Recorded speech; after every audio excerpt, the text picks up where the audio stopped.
Welcome back everybody to another Hearthstone budget deck. Today we're taking it back to basics really with a Zoid deck, and it's only going to cost you 1,520 dust, no adventures required. So I'm responding to a couple of the queries that I had in the last video.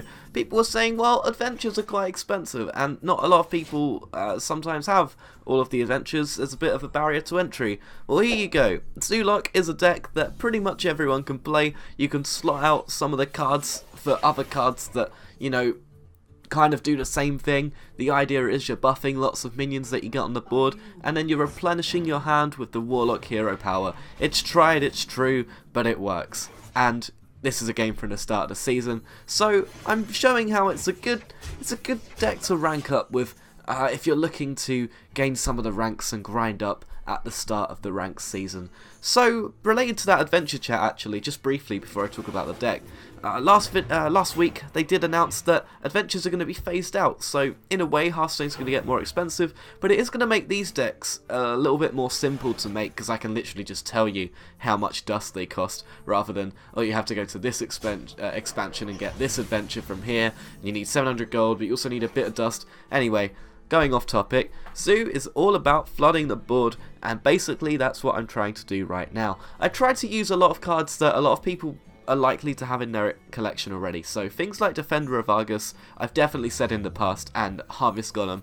If you're starting out, if you're a beginner, or even if you're a budget player who plays casually, I said things like those cards are always good to have, because they can slot into a number of different decks. Most notably though, Zoo uses these cards really efficiently in order to get one over on the opponent. The idea is to always have tempo on the board so that you're not really at a disadvantage. You're always trying to get the opponent to respond to your minions rather than the other way around. So you are a little bit vulnerable to AoE and stuff like that, so you have to bear in mind what AoE spells are going to be played against me depending on which class you're playing against. So in this case we're watching out for Swipe because we're up against Druid, so we don't really mind throwing away those 1 health minions after turn 4. Swipe is a card that deals 4 damage to one minion and 1 damage to all others, so naturally we don't want many 1 health minions on the board. If this applied to, say, a mage deck, you might be thinking about Blizzard, which deals 2 damage to everything, or Flame Strike on turn 7, which deals 4 damage to everything, although not much can be done for that one. The idea is you've got a lot of momentum by that point, and you'll be able to recover anyway though.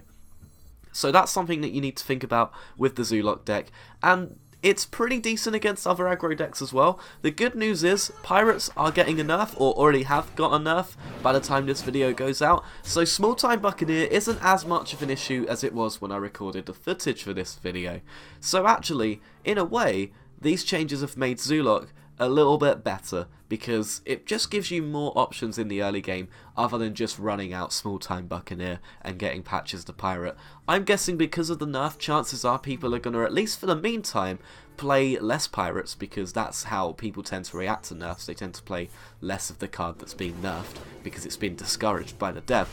So basically what I'm saying is, Zoo will probably do quite well at the moment. It's going to do pretty well against very slow decks, because you can get the momentum early and hopefully get a win before Reno comes down. Obviously that's not going to be an issue in a couple of months either. And of course you've also got, it's pretty good against mid-range decks. Again, if you can get that tempo, it's very difficult for a deck to come back. And then you've got things like aggro, which it's going to be 50-50, but if you can get board control. Zoo is not an aggro deck, it is a board control deck, which is a common misconception, but you know, as long as you keep that in the back of your mind, and you know the right time when to push for face damage, and you know the right time when to control, depending on what, like I said, the class and their capabilities of wiping out your board with AoE, and also their capabilities in the late game. Basically, it informs those decisions, and it allows you to make a call on what you think is best. So, we're going to be playing this Defender of Argus, we're going to be hoping it hits the Iron Bark Protector, and we're going to be hoping we can push more damage and win the game.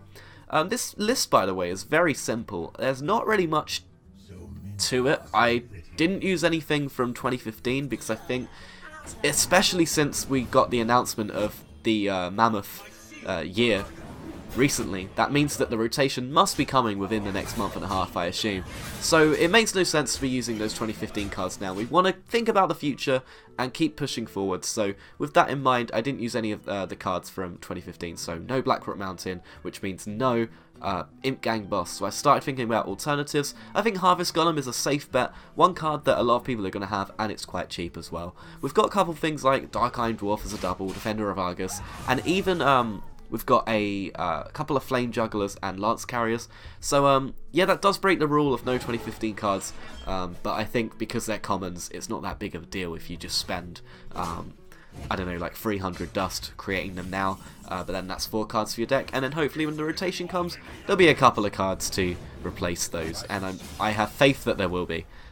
So yeah, starting to think about the rotation now. It's going to be difficult to make decks, I will admit, but I'm going to try my best, and we'll see how it goes. Obviously when the rotation comes, there'll be so much to do, so look forward to that. And of course, if you enjoyed this video, be sure to hit a thumbs up. It makes me feel really good, and if you want to see more like this, head over to Zoid Gaming and hit subscribe.